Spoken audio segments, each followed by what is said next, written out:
Bonjour mes frères et sœurs, Laudetur Jesus Christus. Aujourd'hui, j'aimerais vous parler de Saint Jean Climac, particulièrement de son œuvre L'échelle sainte. Voyez là, les gens sont en train de monter dans le cheminement spirituel. Il y a des démons qui font un tout pour les faire tomber dans l'enfer, ne pas leur faciliter la réussite de leur entreprise de salut éternel. Et c'est cela qui arrive tous les jours. Et Saint Jean Climac, dans l'échelle sainte, dit ceci: si quelqu'un se livre lui-même volontairement à la simplicité et à l'innocence, il ne donne plus ni temps ni lieu au malin pour l'attaquer. Celui qui, dans un entretien, veut imposer ses propres idées, même si elles sont justes, qu'il sache qu'il est malade de la maladie du diable. Si c'est seulement avec ses égaux qu'il se comporte ainsi, les réprimandes de ses anciens pourront peut-être le guérir. Mais s'il agit ainsi, même avec des plus anciens et des plus sages que lui, alors son mal est humainement incurable. Sois attentif à toi-même quand tu es avec tes frères et n'affecte jamais de paraître meilleur qu'eux en quoi que ce soit. Si tu le fais, tu causeras en effet un double mal. Eux seront blessés par ton zèle faux et hypocrite, et toi tu ne retireras de toute ta conduite que de l'arrogance. J'ai vu un disciple sans expérience vanter devant certaines personnes les traits des vertus de son maître.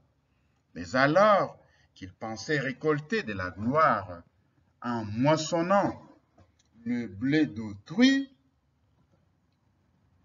il n'y gagna que de la confusion, car tous lui dirent: mais comment un arbre excellent a-t-il pu produire un rameau stérile?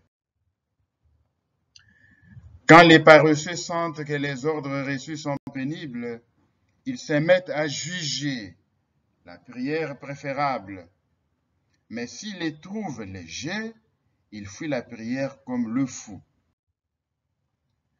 Les propos blessants sont dans le monde la cause de nombreuses divisions. Et dans les communautés, l'intempérance de la bouche est la source de toutes les chutes et de tous les dégoûts pour la vie monastique. Si tu domines cette maîtresse, toute résidence te procurera l'impassibilité. Mais si elle te domine, pars-toi en dehors du tombeau, tu seras en danger. Tant qu'une plaie est récente et vive, elle est facile à guérir. Mais les plaies anciennes, longtemps négligées et non traitées, sont difficiles à soigner. Elles nécessitent de longs efforts et il faut même y appliquer le fer et le feu. Beaucoup, avec le temps, deviennent incurables. Cependant, tout est possible à Dieu. Si notre conscience cesse de nous faire des reproches, prenons bien garde que ce ne soit non à cause de notre pureté, mais parce que nous sommes plongés dans le mal. Rien n'égale ni ne surpasse les miséricordes des dieux. C'est pourquoi celui qui désespère est son propre meurtrier. Si tu possèdes l'affliction, retiens-la de toutes tes forces, car elle se perd facilement tant qu'elle n'est pas solidement enracinée. Le tumulte et les soucis matériels, les plaisirs et surtout le bavardage et la plaisanterie la font disparaître comme le feu fait fondre la cire. Dieu, mes amis, ne demande ni ne désire que l'homme s'afflige à cause de la douleur de son cœur. Il préfère plutôt qu'il se réjouisse et rit en son âme à cause de l'amour qu'il éprouve pour lui.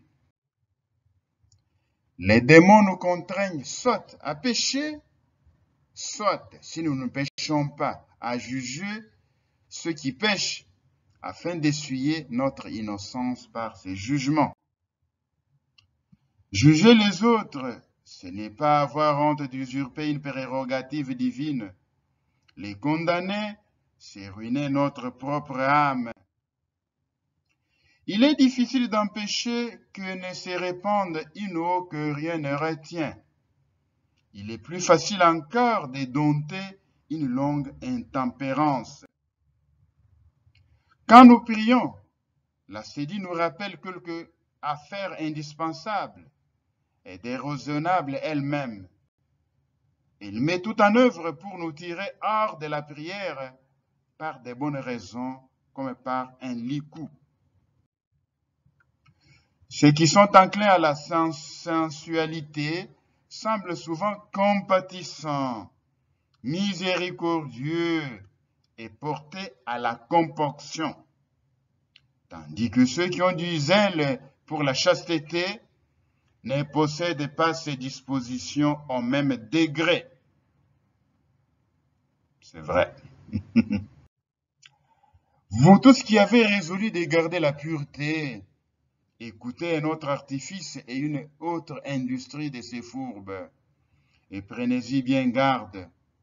Quelqu'un qui avait l'expérience de cette ruse m'a rapporté que très souvent, le démon de la luxure se dissimule complètement. Et tandis que le moine est assis et converse avec des femmes, il lui inspire des grands sentiments de piété et peut-être même des torrents de larmes, et lui suggère de les instruire en leur parlant du souvenir de la mort, du jugement et de la chasteté. Alors les malheureuses, trompées par ses discours et sa fausse piété, accourent vers ces loups comme vers un berger. Et quand les rapports ont mûri en familiarité, l'infortuné est entraîné dans la chute.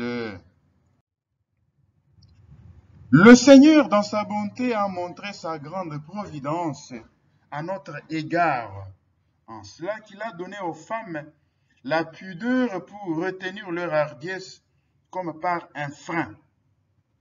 Car si la femme se mettait à courir après l'homme, aucune chair ne serait sauvée. Le commencement de l'amour de l'argent, c'est le prétexte de l'aumône, et sa consommation, la haine du pauvre. Tant qu'il s'agit d'amasser, il se montre miséricordieux. Mais quand l'argent est là, il referme ses mains. Bandivi. Le soleil brille pour tous également, et la vaine gloire trouve à se réjouir de toutes nos activités. Par exemple, je tire vanité de mon jeûne, puis quand je le suspends, pour ne pas être remarqué, je me glorifie de ma prudence. Quand je porte le beau vêtement, je suis vaincu par la vaine gloire, et quand j'en prends des pauvres, j'en tire encore vanité. Quand je parle, je suis vaincu par elle, et quand je garde le silence, elle me domine encore. Il en est d'elle comme de ses pièges à 3 pointes. De quelque façon que tu la rejettes, elle tient toujours dressée l'une de ses pointes. Un esprit élevé supporte courageusement et joyeusement l'injure, mais il faut être un saint et un bienheureux pour passer sans dommage à travers les louanges. Les cailles, et vous canailles. La douceur est le soutien de la patience, la porte ou plutôt la mère de la charité, le fondement de la discrétion. Il est écrit en effet, le Seigneur enseigne aux doux ses voies, psaume 24, verset 9. Elle procure le pardon des péchés et donne la confiance dans la prière. Elle est la demeure de l'Esprit Saint. Sur qui jeterai-je les yeux sinon sur celui qui est doux et paisible. Isaïe 66, verset 2. Sachons, amis, que les vallées produisent en abondance le blé. Psaume 64, verset 14. Et les fruits spirituels. La vallée, c'est l'âme qui reste humble au milieu des montagnes, c'est-à-dire des vertus spirituelles, et demeure sans orgueil et inébranlable. Telle est la nature du citronnier, que lorsque ses branches poussent vers le haut, il reste stérile. Mais plus ses branches s'inclinent vers le sol, plus il porte de fruits. Celui qui a quelque intelligence comprendra. L'humilité est un tourbillon céleste qui peut aspirer l'âme de l'abîme du péché et l'élever jusqu'au ciel. Recherchons quelques animaux et quels oiseaux s'efforcent plus particulièrement de nous nuire au temps des semailles, au temps où le blé est en herbe et au temps de la moisson, afin de déposer nos pièges en conséquence.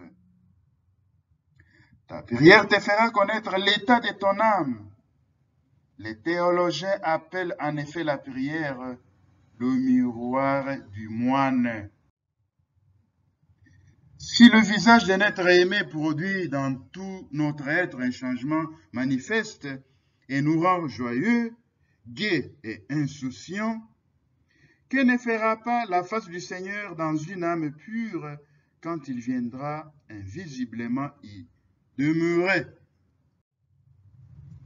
Laudetur Jesus Christus, Semper Laudetur.